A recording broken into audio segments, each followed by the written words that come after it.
दोस्तों, भारत और चीन के बीच एलएसी पर गतिरोध लगातार बना हुआ है। लगातार बातचीत जारी रहने के बाद भी दोनों देशों की सेनाएं वापस अपनी बैरक में नहीं जा रही हैं, बल्कि जो समाचार और सैटेलाइट इमेजेस आ रही हैं, उनसे पता लगता है कि चीन लगातार अपना इंफ्रास्ट्रक्चर एलएसी पर बढ़ाता जा रहा है। लेकिन इस सब को देखते हुए क्या भारत कुछ भी नहीं कर रहा है? तो ऐसा नहीं है। जो खबर निकलकर सामने आ रही है उससे पता चलता है कि भारत ने अपने 500 टैंक्स एलएसी पर तैनात कर दिए हैं, जिसके बाद चीनी खेमे में हड़कंप मच गया है। क्योंकि अभी तक तो चीन को यही लगता था कि भारत ने अपने सैनिक भले ही खड़े कर रखे हों, लेकिन सीमा पर कुछ होने वाला नहीं है। लेकिन इस खबर के बाद चीन में अब यही माना जा रहा है कि भारत द्वारा 500 टैंक तैनात करना कुछ बड़ा करने की तैयारी है।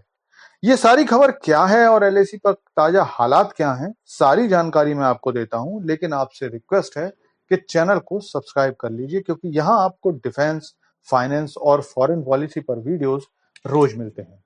तो दोस्तों, जून 2020 की गलवान झड़प के बाद हजारों भारतीय सैनिक चीन से लगी सीमा पर दिन रात चौकसी रखे हुए हैं। छोटी मोटी झड़प होती रहती हैं, लेकिन शायद आपको ना पता हो, कल फिर एक बार भारत और चीन के सैनिकों के बीच झड़प की खबरें आई थी। हालांकि ये केवल धक्का मुक्की और चीखने चिल्लाने तक सीमित थी, लेकिन क्योंकि भारत लगातार चीन के बढ़ते इंफ्रास्ट्रक्चर और हथियारों की तैनाती को देख रहा है, इसलिए भारत भी अब कोई ढिलाई बरतने के मूड में नहीं है। पहले मैं बताता हूं कि चीन अपनी साइड किस तरह से तैयारी कर रहा है। पिछले दिनों में जो सैटेलाइट इमेजेस सामने आई थी, उसमें यह बताया गया था कि चीन ने अपनी रेलवे लाइन का विस्तार एलएसी तक कर लिया है। इसके अलावा जो लोग चीन के एलएसी के निकट बसाए गए हैं, उनके गांव अपने आप में पूरी तरह से आत्मनिर्भर हैं। उनमें सोलर एनर्जी से बिजली की व्यवस्था है, गांव में रहने वाले लोगों के लिए खेती किसानी की व्यवस्था है, दूध के लिए जानवरों को भी गांव में देखा गया है। मतलब ये कि जिन सैनिकों को एलएसी के निकट बसाया गया है, उनकी सारी जरूरतें वहीं पूरी हो जाएं, ऐसी व्यवस्था की गई है। इनके लिए बंकरों की व्यवस्था भी कर दी गई है और बंकरों की मोटाई 2 फुट से 3 फुट के बीच है, जिस पर साधारण बम कोई असर नहीं कर पाएगा। इसके अलावा चीन ने अपने स्टेल्थ फाइटर J-20 को भी तैनात कर दिया है। लेकिन अब आते हैं कि भारत ने इसके जवाब में क्या किया है। तो दोस्तों, भारत भी अब पूरी तरह से तैयार है। भारत ने अपने राफेल फाइटर एलएसी के पास के सभी हवाई अड्डों पर तैनात कर दिए हैं।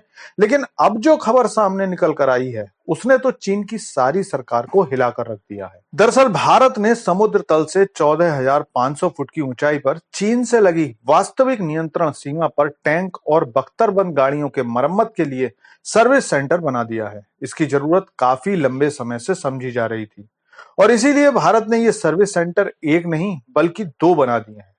क्योंकि अभी तक अगर टैंक या बख्तरबंद गाड़ियों में कोई खराबी आती थी, तो उसके लिए या तो उसे जम्मू या श्रीनगर लाना होता था या मैकेनिक को ले जाना पड़ता था। लेकिन अब भारत ने दुनिया के सबसे ऊंचे सेक्टर दौलत बेग ओल्डी और न्योमा में गाड़ियों और टैंकों के रखरखाव की व्यवस्था कर दी है, और इसके साथ ही अब भारत ने उस क्षेत्र में 500 टैंक्स चीनी सीमा पर तैनात कर दिए हैं, जिनमें से कुछ बख्तरबंद गाड़ियां भी हैं। इस क्षेत्र में 2 सर्विस सेंटर खोलने की भी बहुत खास वजह है, क्योंकि सर्दियों में यहाँ पर तापमान बेहद कम हो जाता है और भारत अपनी सीमा पर बुनियादी ढांचे को मजबूत करने के लिए T-90, T-72 और K9 वज्र ऑटोमेटिक होवित्जर को डीवीओ में रखना चाहता है। क्योंकि इस स्थान में काराकोरम बाईपास भी बहुत नजदीक है, जिस पर भारत की पूरी नजर है। और क्योंकि भारत ने बिल्कुल चीनी सीमा के नजदीक ही 500 टैंक और बख्तरबंद गाड़ियां तैनात कर दी हैं, तो समझा जा रहा है कि सीमा पर शायद जल्द ही कुछ बड़ा होने वाला है। लेकिन इस बारे में आपका क्या ख्याल है? कमेंट करके बताइए। Thanks for watching video.